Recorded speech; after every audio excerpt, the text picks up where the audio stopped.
Hai Sobat Film, untuk kesempatan kali ini aku akan mereview film yang berjudul Tower Heads dengan genre action dan komedi. Film ini bercerita tentang sekelompok mantan pegawai hotel terbesar di New York yang mencuri mobil berlapis emas senilai 45 juta dolar milik seorang dewan VIP hotel tersebut. Bagaimana keseruan terhadap pencurian tersebut? Entahlah, penasaran? Langsung saja, inilah dia, Tower Heads. Film dibuka dengan seorang pria yang bernama Josh.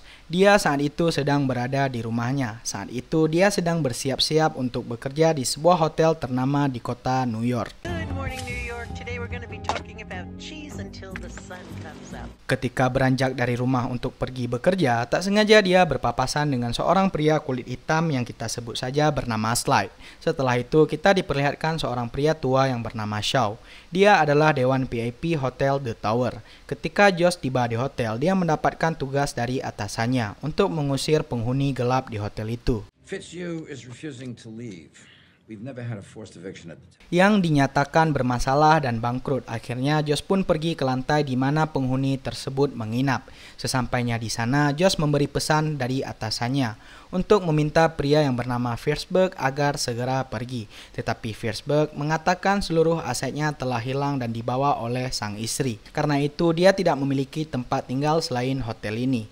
Mendengar cerita itu, akhirnya Josh pun memutuskan untuk menunda sementara pengusiran terhadap Fierceburg. Sleep in my car, but they repossessed it 3 months ago. So you see, I have nowhere else to go. The elevators people from the bank will just have to come back another time. Kemudian dia pun turun ke lantai bawah dan bertemu dengan pegawai baru di hotel itu yang bernama Dave Reuk. Agar mudah kita panggil saja dia Dave. Dia adalah seorang operator lift yang sangat disukai oleh Tuan Shaw. Dia bahkan secara belak-belakan meminta Josh untuk memperkerjakannya karena dia sangat baik dan penurut. Mendengar hal itu, Josh hanya bisa mengangguk-angguk ketika Tuan Shaw meminta hal itu. Finish the job interview right now, Josh. Josh, hire him. Setelah bekerja seharian penuh, Josh memutuskan untuk pulang dan beristirahat. Dia kembali bekerja keesokan harinya. Dan lagi-lagi dia tak sengaja bertemu dengan Slide yang bertengkar dengan pacarnya. Ketika tiba di hotel tempat dia bekerja, dia merasa ada yang tidak beres karena tepat di depan hotel terdapat mobil hitam yang mencurigakan yang sudah parkir 2 hari di situ. Tak lama setelah dia mengobrol mengenai hal itu dengan penjaga hotel yang bernama Lester, turunlah beberapa orang pria berpakaian jas hitam dari mobil tersebut. That black sedan's been parked there for 2 days. You remember that morning robbery at the International last year? Code black on all doors and elevators. Repeat, code black. Merasa itu adalah ancaman, Josh pun meminta semua orang untuk bersiap, memberi kode hitam kepada seluruh pegawai untuk menutup seluruh akses. Setelah akses ditutup, Josh pun mengawasi lewat CCTV. Lalu terlihat Tuan Shaw yang diculik menggunakan mobil box. Melihat hal itu, Josh pun segera mengejar mobil box tersebut. Oh my God, they're taking Shaw. This isn't a robbery, it's a kidnapping.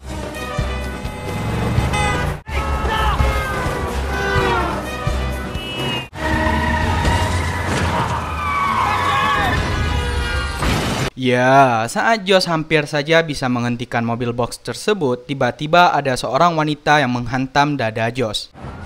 Don't move. Suatu keberuntungan, truk itu oleng dan hilang keseimbangan dan berakhir kecelakaan. Dan ya, setelah truk itu terbalik, wanita tersebut langsung mengeluarkan senjata dan meminta orang di dalam truk untuk menyerah. Ternyata wanita itu adalah seorang agen FBI dan dia menjelaskan bahwa Tuan Shaw adalah seorang terdakwa atas kasus penipuan.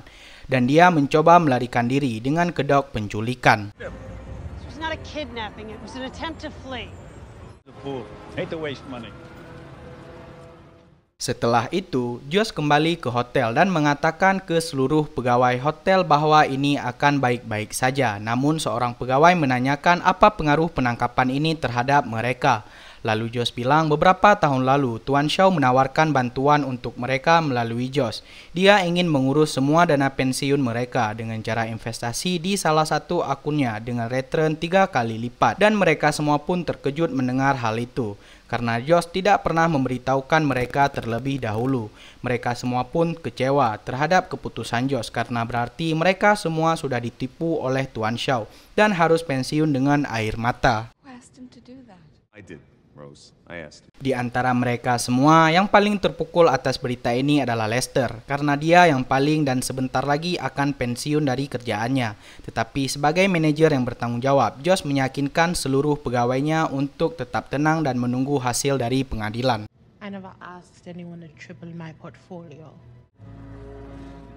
Scene beralih keesokan harinya, di mana Tuan Shaw dinyatakan menjadi tahanan rumah untuk sementara, dan dia berhak untuk berada di kamar hotelnya dengan perlindungan maksimum.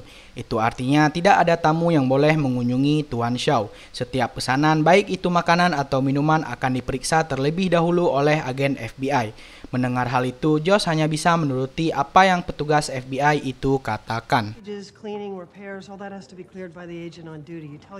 Ketika agen FBI itu masuk, betapa terkejutnya dia mengetahui bahwa ada mobil di ruangan Tuan Shaw. Dan dengan bangganya, Tuan Shaw mengatakan bahwa mobil Ferrari itu sangat langka. Itu adalah mobil Ferrari 250 GT Lusso, buatan tahun 1963, yang pernah dimiliki dan dipacu oleh aktor yang bernama Steve McQueen. Mobil itu adalah mobil kesayangan aktor tersebut, dan sekarang mobil itu menjadi mobil kesayangan Tuan Shaw. Dan dia juga mengatakan kalau 10 tahun lagi mobil itu akan bernilai $1 juta. Lalu agen FBI itu bertanya bagaimana mobil itu bisa dibawa ke ruangan tersebut. Tuan Shaw bilang mobil itu dibongkar dan dirakit ulang di ruangan itu. Any reason without my say-so and you'll be remanded into federal custody. Have a nice day, Mr. Shaw. Kovacs, will you come with me? Lalu kita diperlihatkan pada Lester yang saat itu sedang berada di stasiun kereta api bawah tanah. Dengan tatapan yang kosong, Lester berjalan menuju ke arah kereta api. Lalu scene kembali berpindah pada Josh yang ditelepon oleh seseorang dan dia mendapatkan kabar bahwa Lester mencoba untuk bunuh diri. Beruntung salah satu petugas kereta api berhasil mengagalkan aksi bunuh diri tersebut. Hey, what happened? Lester tried to step in front of a subway train tonight. Hold. Where is he? Setelah tiba di rumah sakit, Josh segera menemui Lester dan bertanya soal kondisi Lester. Lester hanya menjawab bahwa 2 bulan lalu dia telah memberikan semua uang tabungannya kepada Tuan Shaw untuk diinvestasikan. Karena penangkapan Tuan Shaw, dia tidak memiliki apapun sekarang. Padahal sebentar lagi dia akan pensiun dan menikmati masa tuanya. Dan yang mirisnya lagi, bahkan dia tidak tahu dengan apa dia akan membayar uang sewa kontrakannya. I gave it to him, Josh. All my money. Asked him to invest it for me. I had my life savings. 6 years working a back door at the Waldorf, 9 at the... Dan Josh hanya terdiam. Dia merasa bersalah karena tidak bisa melakukan apa-apa untuk rekan kerjanya. Josh pun meminta Lester untuk bersabar. Dan Josh berjanji bahwa Tuan Shaw akan segera membayar semuanya. Can't retire now. He's gonna pay you back every penny. I promise. Keesokan harinya, saat tiba di hotel, Josh langsung menghampiri Tuan Shaw untuk memberikan sedikit pelajaran atas kejahatannya. Namun Tuan Shaw dengan tenang mengajaknya untuk duduk dan berdiskusi dengan tenang. Tetapi Josh yang sudah berkepalang emosi di ujung tanduk langsung mengambil tongkat golf dan tiba-tiba dia menghancurkan mobil kesayangan Tuan Shaw. Take Lester's money. Come up here. Mr. Shaw, a few hours ago, Lester stepped in front of a subway. Gosh, this car is irreplaceable. Not like Doorman. I'm ready to rock. Mr. Kovacs, let me have a swing at that shit. Ooh! Ah! Oh! Setelah kejadian itu, Josh beserta kedua pegawai tadi dipanggil ke ruangan atasannya. Ketika mereka sampai di sana, atasan mereka sangat marah dan tanpa negosiasi mereka langsung dipecat saat itu juga. You're all fired. Hey, wait, hold on. Mrs. Simon, they had nothing to do with this. They just followed me up there. I don't give a shit. Atas semua yang terjadi begitu cepat, Josh pun pergi ke bar untuk menenangkan diri sejenak. Tak lama setelah itu, datang agen FBI tadi. Agar mudah kita sebut saja dia Ilona. Ternyata mereka membuat jadwal temu untuk membahas kasus Tuan Shaw. Sekaligus Josh ingin menyerahkan semua informasi atas Tuan Shaw. Tapi sayangnya semua informasi itu sudah diketahui dan sedang diusut oleh FBI. Alright. Esoknya, Josh mulai melakukan sebuah rencana. Diawali dengan menghampiri Hotel The Tower untuk mengambil sebuah catatan tentang Tuan Shaw. Lalu pergi menghampiri Dave yang sedang bekerja di sebuah franchise burger. Setelah itu dia juga menghampiri Fierceburg dan terakhir menghampiri seorang pria yang bernama Charlie. Charlie juga ternyata adalah adik ipar dari Josh sendiri yang sekarang bekerja sebagai penjaga wahana permainan anak-anak. Working here? I cry at night. Why are you staying in this motel? Thinking of becoming a male prostitute. Hey, no spitting, blue shirt. Suck it, douchebag! It's not bad, Chapel. Pada malamnya, Josh mengadakan pertemuan di rumahnya. Josh menjelaskan kalau dia memiliki informasi rahasia yang selama ini Tuan Shaw tutupi, yaitu sebuah ruangan rahasia yang berada di kamar milik Tuan Shaw, dan di sana tersimpan sekitar 20 juta dolar di ruangan itu. Seperti yang mereka tahu bahwa FBI gagal mencari keberadaan sebagian harta milik Tuan Shaw, dan Josh menduga ruangan itu yang digunakan oleh Tuan Shaw untuk menyembunyikan kekayaannya. FBI can't find the money because he hid it in the wall. I know it. I'm in. Holy shit, I'm in. Sebagai salah satu orang yang berpendidikan di situ, Fishburne menyetujui hal itu dan bisa saja perkataan Josh benar, tetapi mereka tidak bisa melakukan hal itu tanpa seseorang yang ahli di bidang pencurian tersebut. We don't know how to steal. It's okay, I know someone who does. Keesokan harinya, scene menampilkan pada sebuah penjara di mana seorang napi yang ternyata adalah Sly. Dia dibebaskan oleh seseorang yang menyamin dirinya. Heran siapa yang menjamin kebebasannya, pas dia keluar, ya ternyata yang membebaskannya tidak lain dan tidak bukan adalah Josh sendiri. Can I buy you some lunch? Like, what are you doing?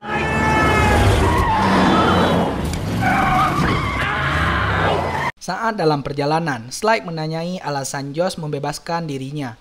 Josh mengatakan kalau dia membutuhkan bantuan dari Sly, yaitu dia ingin mencuri harta Tuan Shaw yang bernilai 20 juta dolar. Tentu Sly terkejut mendengar pernyataan itu. Akhirnya Sly setuju dan mereka menemui yang lain untuk menyusun rencana.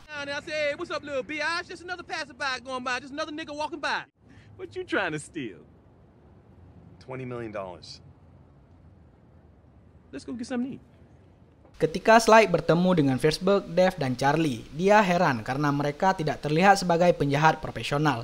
Sebagai jaminan kerjasama dengannya, Sly meminta mereka semua mencuri barang apapun di mall itu dengan syarat barang yang dicuri harus bernilai 50 dolar.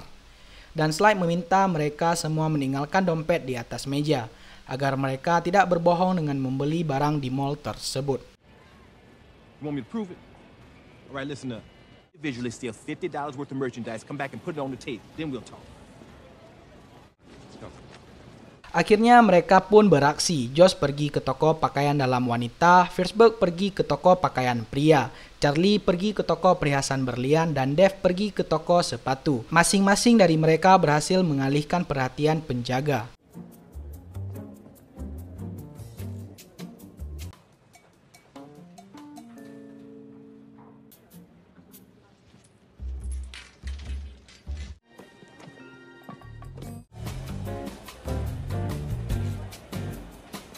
Dan dalam 15 menit, mereka telah kembali ke hadapan Sly dengan membawa hasil barang yang telah mereka curi. Masing-masing dari mereka berhasil membawa barang yang harganya lebih dari 50 dolar dan kesepakatan pun terjadi. Lalu Charlie mengatakan bagaimana mereka tahu kalau Sly juga bisa mencuri seperti mereka. Sly bilang kalau dia sudah mencuri 264 dolar uang tunai dari dompet mereka. Sly bilang seharusnya pencuri tidak mempercayai sesama pencuri. You each stole $50 worth of shit. I stole $264. Keesokan harinya, mereka kembali bertemu. Pada pertemuan kali ini, Sly mengajari tentang bagaimana cara membobol sebuah pintu. Setelah dia mempraktekkan cara membobol pintu hanya dengan menggunakan jarum, Sly meninggalkan rekan-rekannya. You have to be able to think on your feet. I was on a job a few days ago where my homie got your face, the bullet will go in your cheek, then come out the other side. Then what you gonna do, sissy? Die. How to pick a lock with a bobby pin. I want you to practice on this door. I got bobby pins for all of y'all. Here's your bobby pin. Setelah praktek buka-membuka pintu selesai, malam itu juga mereka kembali mengadakan rapat. Josh menjelaskan dan memberitahu cara bagaimana merobos keamanan dari Hotel The Tower dan kamar Tuan Shaw. Okay. Lynn is a lesbian? Well, I'm lost. Like, how many lesbians told? Did anybody take in what I just said? Well, it seems like there's a gauntlet of lesbians. No.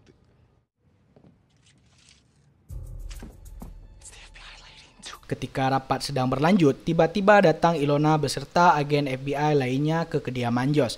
Mereka semua pun panik dan bersembunyi. Ilona menjelaskan bahwa Tuan Shaw akan kembali menggugat Josh jika tidak segera meminta maaf padanya dengan tulus atas apa yang telah dia lakukan.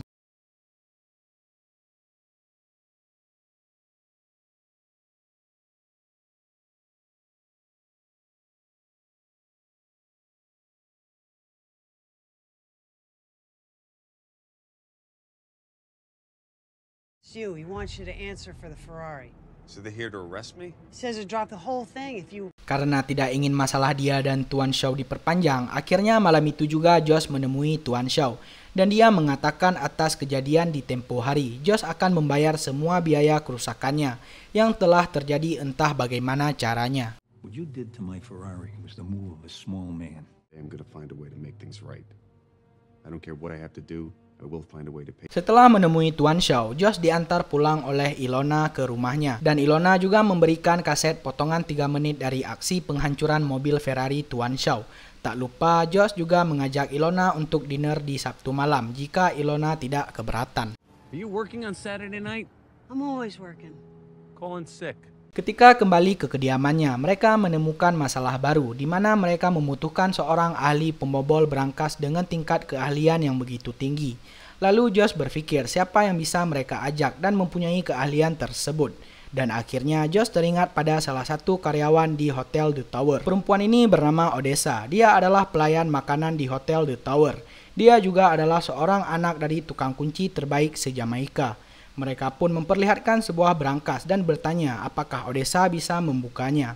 Odessa hanya mengatakan dia cuma membutuhkan waktu 15 menit untuk membukanya. You could open this thing? That safe has a 15 minutes to open. 15 minutes. Could you show us? For me. Keesokan harinya, ketika sedang memantau Hotel The Tower, tak sengaja mereka melihat Charlie memasuki hotel. Karena hal itu, dengan buru-burunya Josh segera menghampirinya dan ingin menanyakan apa maksudnya. Dan ya, ternyata Charlie kembali ke pekerjaannya di Hotel The Tower. Bahkan dia dinaikkan pangkat sebagai manajer sama seperti Josh dulu sebagai manajer. Josh mengatakan kalau itu konyol. Tidak mungkin Charlie menjadi manajer di hotel karena Charlie tidak memenuhi kriteria. Kesal mendengar ucapan Josh, Charlie membalas apakah kalian merasa tidak konyol ingin mencuri uang senilai 20 juta dolar oleh pencuri-pencuri amatir yang tidak berpengalaman sama sekali. Dan Charlie pun pergi meninggalkan Josh. That's ridiculous. You're not qualified. But it's not ridiculous. Here, it's a code blue-black. Dan kita kembali diperlihatkan di kamar Tuan Shaw. Tuan Shaw memanggil Ilona karena dia mendapatkan telpon 2 jam yang lalu dari pegawai Hakim Hollingsworth. Pegawai tersebut menyampaikan bahwa jadwal persidangan dipindahkan ke jadwal hari Thanksgiving agar Tuan Shaw dapat menghindari dari kericuhan media yang ingin meliputnya dalam sidang tersebut. Dan Ilona pun pergi dari tempat itu. Ketika sampai di luar hotel, Ilona kembali menelpon Josh dan mengatakan bahwa mungkin dia tidak bisa menghadiri acara makan malam mereka karena jadwal persidangan Tuan Shaw telah dipindahkan ke jadwal yang lain. Hello? There's something you need to know. They moved Shaw's court date up to... It really messes up our plans, doesn't it? Take care. Great news, it worked. We're good for Thanksgiving. Dan ya, merekalah orang yang menelpon Tuan Shaw dan mengaku-ngaku sebagai pegawai hakim.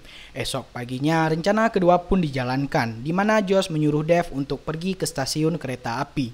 Tujuannya adalah untuk mencuri ponsel adiknya Josh atau istri dari Charlie. Dan ya, Dev pun berhasil mencuri ponsel milik istri Charlie. Tidak sia-sia telah diajari oleh Sly. Pertanyaannya, untuk apa ponsel istri Charlie dicuri? Sabar, nanti Anda juga akan tahu. Pas hari Thanksgiving tiba, terlihat Tuan Shaw diborgol dan dibawa oleh Ilona dengan agen FBI lainnya untuk pergi ke tempat persidangan sesuai jadwal yang telah ditentukan.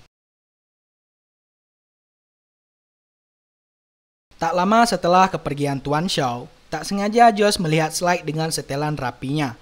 Fishburne dan Dev bertanya kepada Josh apakah Slyke lupa dengan rencananya. Josh yang pintar pun tahu kalau Slyke berkhianat dan ingin membobol berangkas sendirian karena dia telah belajar dari Odessa beberapa hari yang lalu ketika di rumah Josh. Ketika Dev dan Fishburne panik, Josh mengatakan agar tetap dalam rencana awal. All the time he spent with Odessa, he thinks he can open the safe. What do? We stick to the plan. We go on Snoopy. Tak lama setelah itu, kita berpindah ke dalam hotel The Tower dan di sana diperlihatkan bahwa Charlie sedang berada di meja resepsionis dan tiba-tiba dia mendapatkan pesan dari istrinya. Istrinya bilang kalau dia sedang di rumah sakit dan ketubannya segera pecah. Mendengar kabar itu, Charlie pun panik dan segera keluar dari hotel The Tower menuju ke rumah sakit tempat istrinya. Seperti yang kita tahu bahwa tadi di stasiun Dev sudah mencuri ponsel istri Charlie dan tentu saja pesan itu dikirim oleh Josh dan teman-teman. Di sisi lain, Odessa juga membuat pegawai hotel teralihkan perhatian dengan pura-pura merayakan ulang tahun seorang bapak-bapak yang berasal dari Asia. Yang seperti kita tahu, bapak itu tidak merasa bahwa dirinya sedang berulang tahun.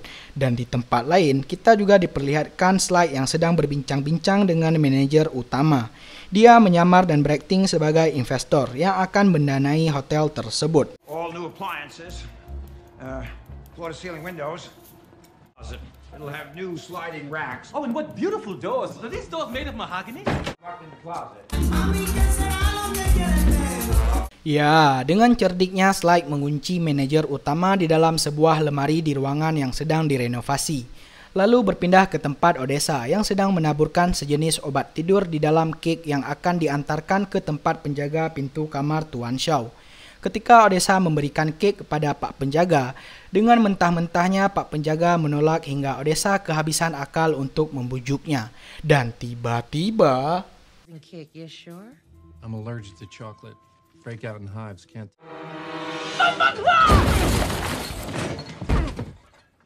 Ya, dengan teriakan ala Jamaika, dia menabrakkan meja pengantarnya hingga membuat Pak Penjaga pingsan. Lalu scene berpindah kepada Josh, Fishburne dan Dev yang sudah berhasil masuk ke ruangan Tuan Shaw. Dengan berpakaian ala-ala perampok profesional, mereka menelusuri satu persatu ruangan dan mengecek satu persatu benda di sana. Dan hingga akhirnya mereka menemukan tembok tepat di mana berangkas itu disimpan.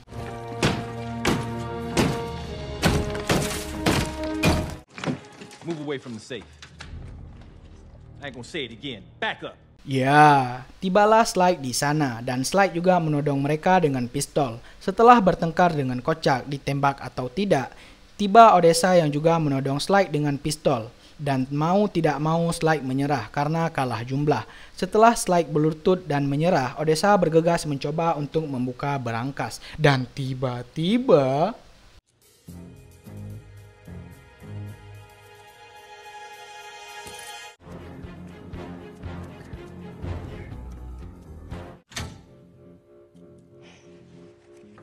You open it, Mr. K. Wow. Oh my God. Empty. After all this shit is empty. Man, what kind of... Ya, ternyata berangkas kosong dan mereka semua pun kecewa terhadap hal itu. Ketika Slyke meminta kembali pistolnya karena semua telah selesai. Fishburne yang tidak percaya terhadap Slyke pun enggan menyerahkan pistol itu. Hingga mereka berebut dan tidak sengaja menembak sampai mengenai mobil Ferrari Tuan Shaw. Josh pun menyadari sesuatu dengan tembakan yang mengenai mobil Ferrari itu. Dan ternyata sisa harta Tuan Shaw berada di mobil tersebut.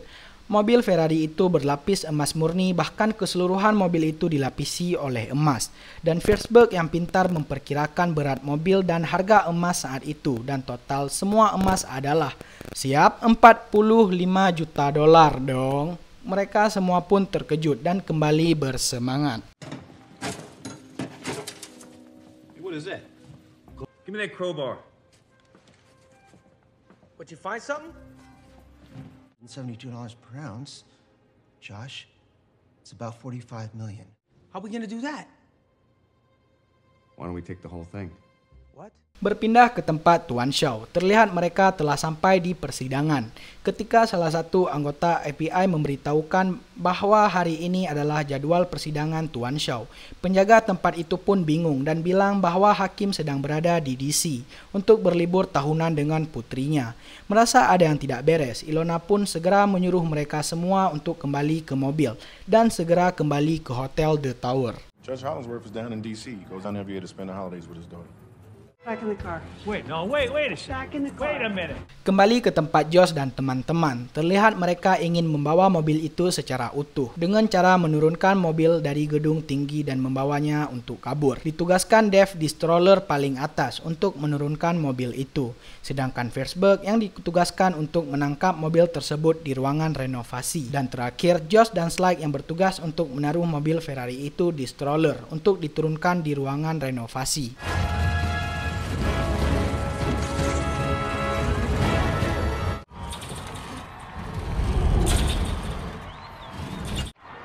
Don't want to do that. I want to go home now. Karena Forsberg sangat panik dan merasa takut dengan ketinggian, dengan terpaksa mereka harus turun dan menenangkan Forsberg menggunakan tali dari stroller itu.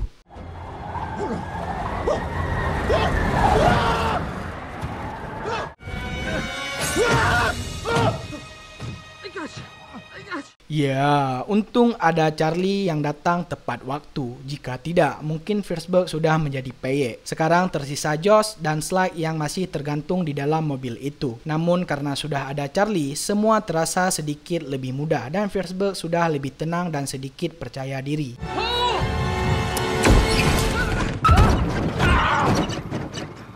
Dan untungnya mereka semua selamat dan mobil itu berhasil diamankan. Charlie heran mengapa mereka sangat niat ingin mencuri mobil Tuan Shaw.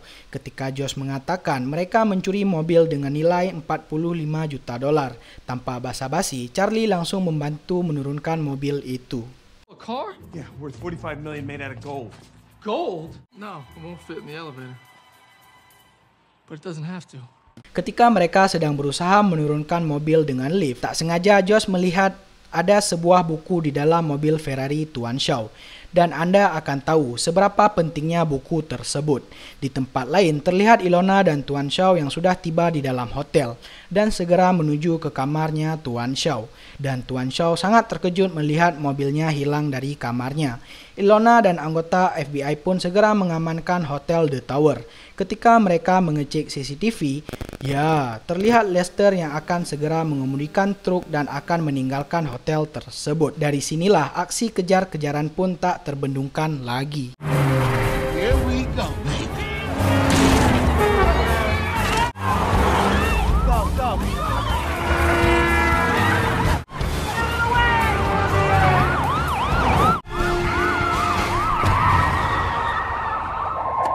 Akhirnya, Lester pun terkepung dari depan dan belakang. Dan ketika truknya dibuka, ya, isi boxnya kosong pelontong. Menyadari bahwa ini adalah pengalihan, mereka pun kembali ke hotel untuk menangkap satu persatu orang yang dianggap terlibat dalam kasus pencurian ini. Orang pertama yang ditangkap adalah Forsberg, dan yang kedua adalah Odessa. Selanjutnya, Charlie, lalu Dave yang keempat, dan raja terakhir adalah Josh. Dia ditangkap di taman ketika sedang berjalan-jalan, dan Ilona sendiri yang mengakui bahwa Josh adalah orang yang sangat pintar dalam menyusun semua rencana ini. Changing the court date. Mereka semua pun dikumpulkan dalam satu mobil yang sama dengan Tuan Shaw. Ketika Tuan Shaw mengancam mereka, terutama adalah Josh, Josh pun mengancam balik dengan mengatakan bahwa dia tahu semua kebusukan Tuan Shaw karena dia punya buku catatan di dalam mobil Ferrari itu. Tuan Shaw pun terdiam mendengar hal itu. Akhirnya dia menyerah dan akan memberi berapapun nilai uang yang mereka mau, asalkan Josh mau mengembalikan buku itu padanya. Dengan gentleman-nya, Josh menolak dan Charlie menyuruh Dave untuk mengatakan slogan Hotel The Tower. The rest of your life. How do you figure that? I found your ledger. You know, the one that you stuck in the owner's manual. It will make you and your friends very wealthy. Will you please remind Mr. Shaw? Very sorry, Mr. Shaw, but we don't accept tips at the tower. Checkmate. Setelah itu diperlihatkan scene Josh diinterogasi oleh Ilona, dan tak lama kemudian datang seorang wanita yang bernama Lavenko. Dia dulu pegawai Hotel The Tower dan 3 hari yang lalu dia telah lulus menjadi pengacara. Lavenko meminta negosiasi pembebasan terhadap semua yang terdakwa dengan bukti yang kuat, dan bukti yang dimaksud adalah buku catatan Tuan Shaw. Ilona dan pihak FBI pun setuju, tapi tidak dengan Josh. Dia akan tetap dipenjara dengan hukuman minimal 2 tahun penjara. New evidence in the Arthur Shaw trial has prompted a new plea from the... Setelah mereka semua bebas, ya, ternyata mobil itu disembunyikan di kolam renang pribadi Tuan Shaw. Lalu scene memperlihatkan Tuan Shaw yang dibawa oleh sipir untuk segera dipenjarakan. Dan seisi lapas pun meneriaki namanya dengan caci maki.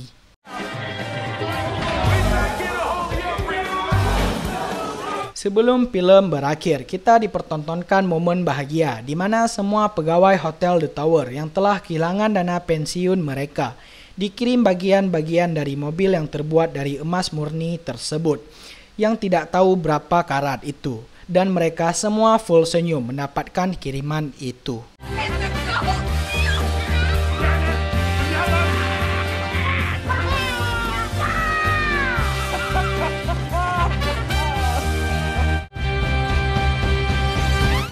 Dan film pun berakhir.